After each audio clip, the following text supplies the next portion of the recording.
The rain fell in crooked streaks against the cracked windows of the warehouse, the kind of downpour that seemed less like weather and more like the earth trying to wash itself clean. Inside, however, there was no cleansing, only shadows and silence, broken by the occasional metallic clatter of something unseen shifting in the dark. A single bulb hung from the ceiling, its light swinging lazily in a circle, carving fleeting shapes across the concrete floor. In the center of that circle sat a man, bound to a rusted chair, his breath shallow and quick, his eyes darting across the room like an animal caught in a trap. He wasn't the first to sit in that chair, and he wouldn't be the last. The one who put him there, the figure known in whispered tones as the Jigsaw killer, waited in the darkness.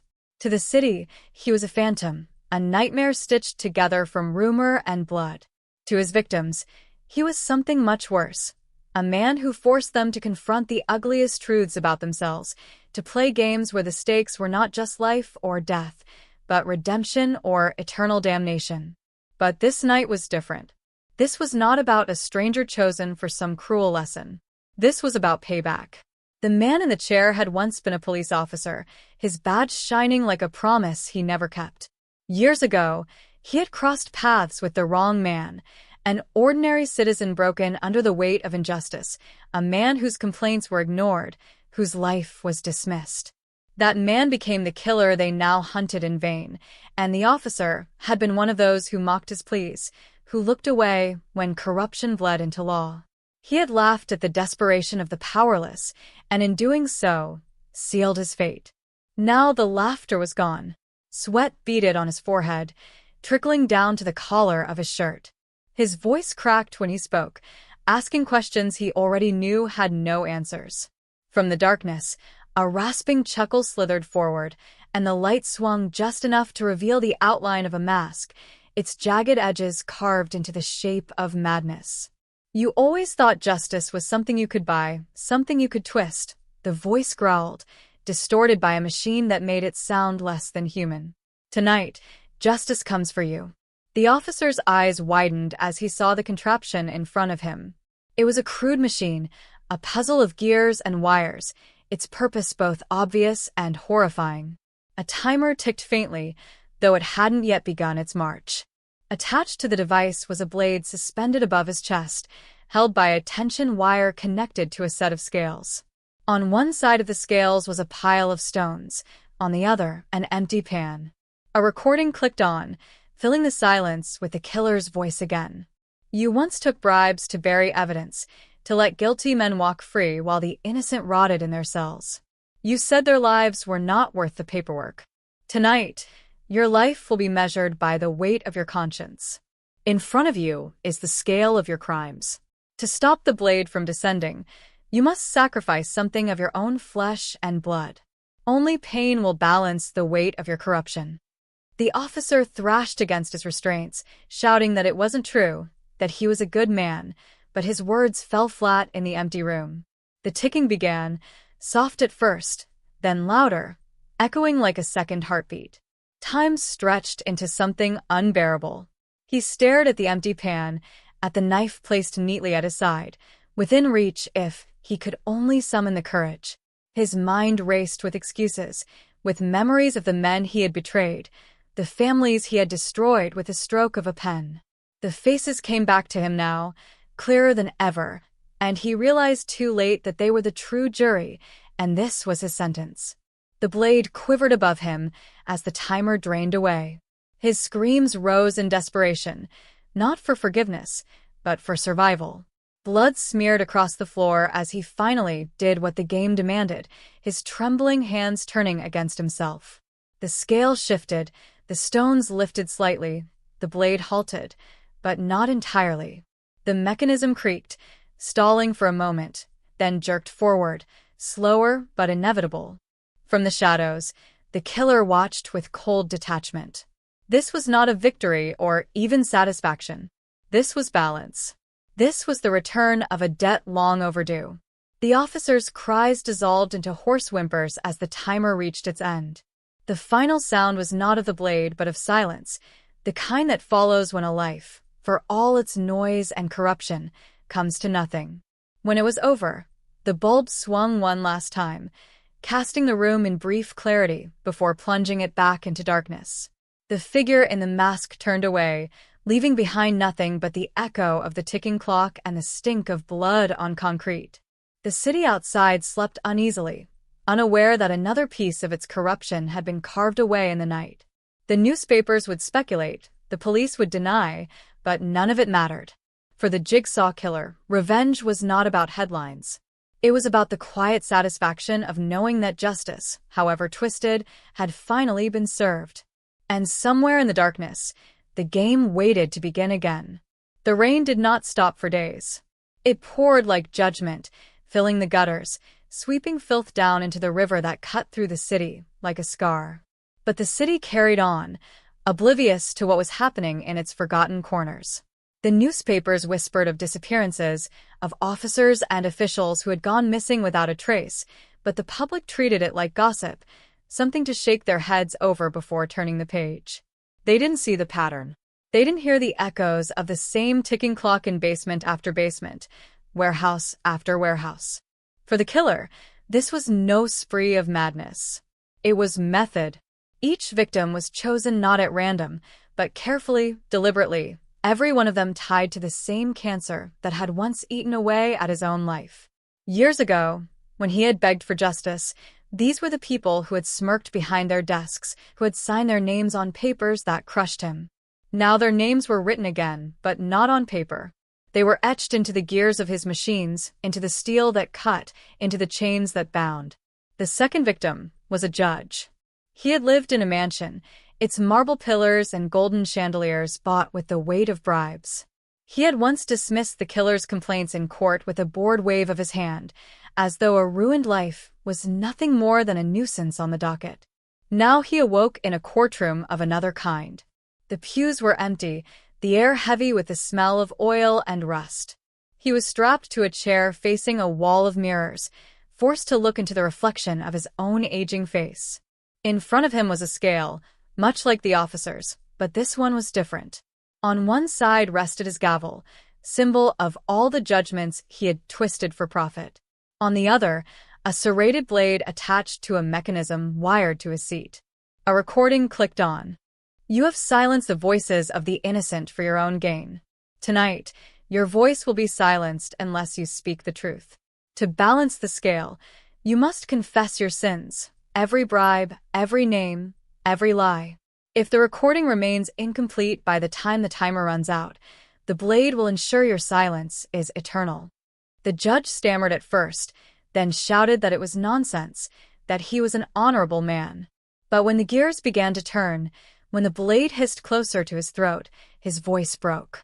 Words spilled from him, names, places, the truth he had buried for decades. The machine whirred with every confession, slowing, halting, feeding on his guilt. Yet in the end, he could not confess enough. The lies outnumbered the minutes. The scream that followed rattled the mirrors until they shattered, leaving only shards of glass on the floor, reflecting the crimson spray. By the time his body was found, the killer was already working on his next design. The third victim was not a man of law, but of medicine, a doctor who had once testified against the killer, dismissing his injuries as self-inflicted, fabricated for attention. That doctor awoke strapped to a hospital bed, intravenous tubes piercing his arms. Above him hung bags filled not with medicine, but with clear fluid slowly draining into his veins. A screen lit up with words in jagged red. You once poisoned the truth for profit. Now you will taste poison yourself. To survive, you must extract the poison from your own body. The tools are provided. Use them, or drown from within. The doctor wept when he saw the scalpel laid on the tray beside him. His hands shook as he tried to cut, to release the poison, but every movement was clumsy, frantic, smeared in red. His cries filled the room until the sound dwindled into gurgles and silence. One by one, the city's hidden corruption was dragged into the light, though only the killer truly understood the pattern. To outsiders, it looked like a storm of chaos, a phantom tearing through the powerful. But to him, it was a puzzle. Each piece had its place, and every victim was another tile in a mosaic of vengeance. In the stillness of his workshop, surrounded by blueprints and sketches pinned to the walls, he stared at the design of his final machine. This one was not for a judge or an officer or a doctor. This one was reserved for the man who had started it all, the one who had laughed in his face the day his life was shattered. The prosecutor who had destroyed his case painted him as a liar and walked away without consequence. That man was still alive, still powerful, still untouchable. But the killer knew it was only a matter of time. The game was nearly complete. The rain outside grew heavier, drumming against the windows of the city that refused to see its own rot. Soon enough, they would hear. Soon enough, they would understand. The Jigsaw killer was not only taking revenge. He was building a lesson, a twisted scripture written in blood and machinery, one victim at a time. The prosecutor was a man who thought himself untouchable. His smile was carved from arrogance, his suits pressed to perfection, his voice smooth enough to convince juries, judges, and the public that lies were truth and truth was lies. For decades he had buried cases, bent the law, and laughed in the faces of the powerless. He had once laughed at a man who stood before him, broken and pleading, mocked him in open court, stripped away his dignity with words that cut sharper than any knife. That man had disappeared, swallowed by despair. But he had not died. He had become something else, something the prosecutor never imagined, an architect of vengeance. The night it happened, the prosecutor was driving home from a gala, his hands still sticky with champagne. He hummed to himself, unaware of the van tailing him, unaware of the trap already closing. The road stretched dark and lonely, lit only by his headlights, until suddenly those lights caught something strange. A mannequin stood in the middle of the asphalt, arms outstretched, painted in the crude likeness of a prisoner in rags. He swerved, his tires screeching, but before he could correct himself, the van slammed into his rear bumper. The world went black. When he awoke, his mouth was dry, his head pounding. The scent of iron filled his nostrils, and when his eyes adjusted, he realized it was blood.